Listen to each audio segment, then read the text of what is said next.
आज की जो वीडियो है वो बहुत ही ज़्यादा इम्पोर्टेंट होने वाली है, खास करके लिए 10th क्लास के लिए। इसमें हम देखेंगे कि केमिकल रिएक्शन यानी रासायनिक अभिक्रिया किसे कहते हैं और इसके कितने प्रकार होते हैं, इसके टाइप्स के बारे में भी हम डिस्कस करेंगे। सबसे पहले देखिए, जैसे ये कार्बन है, ये ऑक्सीजन से जुड़ रहा है तो क्या बन रहा है, CO2 यानी कार्बन डाइऑक्साइड बन रहा है। यानी ये मैंने कोई केमिकल रिएक्शन लिखी है, इस वाली साइड को LHS कहेंगे, यानी ये जो बाईं ओर लिखी हुई है उसको हम LHS कहेंगे, यानी लेफ्ट हैंड साइड। और जो एरो के बाद वाली साइड है, यहाँ पर जो चीज़ बन रही है उसे हम प्रोडक्ट कहेंगे, उस साइड को हम RHS कहेंगे। यानी इस तरफ जो चीज़ बन रही है उसे हम प्रोडक्ट कहेंगे, यानी उत्पाद कहेंगे। और जो चीज़ें हमने ली है LHS की तरफ उसे हम रिएक्टेंट कहेंगे, यानी अभिकारक कहेंगे। ये तो हो गई बेसिक सी जानकारी। अब देखते हैं इसके कुछ प्रकार। यानी सबसे पहले देखेंगे कि केमिकल रिएक्शन के जो टाइप्स है।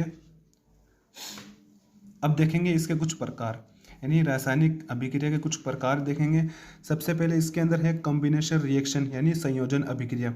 यहाँ पर देखिए, संयोजन का मतलब होता है जुड़ना, यानी जब दो या दो से अधिक अभिकारक यानी रिएक्टेंट आपस में मिलते हैं तो वो क्या बनाते हैं, उत्पाद बनाते हैं। इसे ही क्या कहते हैं, कॉम्बिनेशन रिएक्शन यानी संयोजन अभिक्रिया कहते हैं। जैसे कार्बन ऑक्सीजन के साथ जुड़ रहा है तो वो क्या बना रहा है, CO2 बना रहा है।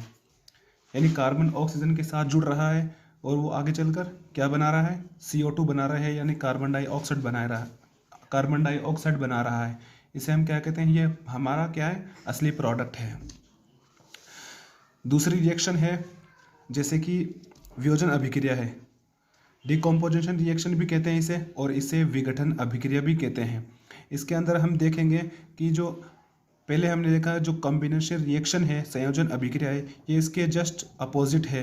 यानी इसमें तो उत्पाद बनेगा, लेकिन इसमें जो एकल अभिक्रिया यानी सिंगल रिएक्टेंट जो होगा वो टूटकर दो या दो से अधिक उत्पाद बनाएगा, यानी दो या दो से अधिक प्रोडक्ट बनाएगा। जैसे हमारे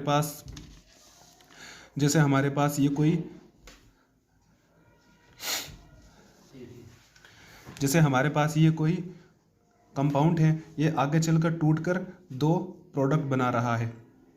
जैसे कि इसका एग्जाम्पल है CaCO3, यानी इसे जो है लाइम स्टोन भी कहते हैं, यानी चूना पत्थर। जो 10th क्लास है उसके अंदर जो है क्वेश्चन आता है 1 नंबर का कि चूना पत्थर का सूत्र लिखिए, यानी लाइम स्टोन का फॉर्मूला लिखिए। तो आपको ये लिखना है, आपको ये याद करना है, CaCO3। अब इसकी रिएक्शन जो है देखेंगे, जब इसको हीट देंगे यानी ऊष्मा देंगे तो ये CaO + CO2 में कन्वर्ट हो जाएगा, यानी इसका जो ये प्रोडक्ट मिलेगा यानी CaO + CO2 में बदल जाएगा। तीसरा है डिस्प्लेसमेंट रिएक्शन, यानी विस्थापन अभिक्रिया। जब एक तत्व यानी एक एलिमेंट किसी दूसरे तत्व को उसके यौगिक से हटा देता है तो इसे विस्थापन अभिक्रिया यानी डिस्प्लेसमेंट रिएक्शन कहेंगे।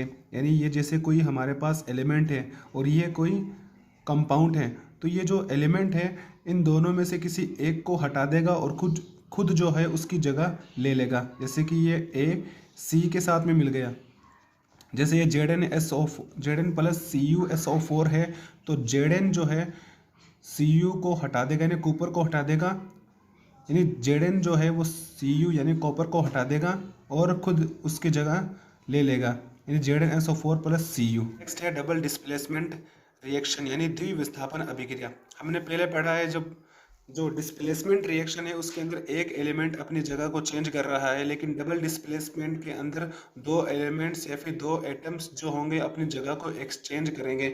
इस अभिक्रिया में दो परमाणु का आदान प्रदान होता है। जैसे यहाँ पर एक कंपाउंड है और यहाँ पर एक कंपाउंड है, यानी ये दो यौगिक है, तो A जो है वो C के साथ में मिल रहा है और B जो है D के साथ में अपनी जगह बना रहा है। तो आगे देखिए, यहाँ पर ये हमें प्रोडक्ट मिल रहे हैं। जैसे कि एग्जाम्पल में है Na2SO4 + BaCl2। आगे चलकर ये Na2Cl2 के साथ में जुड़ता है और ये SO4 Ba के साथ में जुड़ता है। जैसे आगे चलकर क्या बना प्रोडक्ट, BaSO4 + 2NaCl। बेसिक सी जानकारी देखते हैं। जो नमक का फॉर्मूला होता है साल्ट का, वो NaCl होता है, सोडियम क्लोराइड। इसको याद रखिएगा। अब है ऑक्सीडेशन रिएक्शन यानी ऑक्सीकरण या उपचयन अभिक्रिया। ये जितनी भी रिएक्शन है ये बहुत ही ज़्यादा इम्पोर्टेंट है, तो इसको वीडियो को एंड तक देखिएगा। ऑक्सीडेशन रिएक्शन के अंदर हमें दो चीज़ों को ध्यान में रखना है, यानी ऑक्सीडेशन रिएक्शन ऑक्सीकरण अभिक्रिया और रिडक्शन अभिक्रिया। इसके अंदर दो चीज़ें हैं, एक तो हाइड्रोजन है और एक ऑक्सीजन है। यानी एक में तो हाइड्रोजन निकलेगा और दूसरे में ऑक्सीजन जुड़ेगा। अब देखिए किस में जुड़ेगा, यानी ऑक्सीडेशन रिएक्शन जो है यानी ऑक्सीकरण अभिक्रिया, इसे आप ऑक्सीडेशन से आप याद रखिएगा जिस रिएक्शन में या फिर जिस अभिक्रिया में हाइड्रोजन निकलता है और ऑक्सीजन जुड़ता है, यानी ऑक्सीजन का गेन होगा और हाइड्रोजन जो है वो लॉस होगा। यानी ऑक्सीजन जुड़ेगा, ऑक्सीडेशन रिएक्शन के अंदर ऑक्सीजन जुड़ेगा और हाइड्रोजन निकलेगा।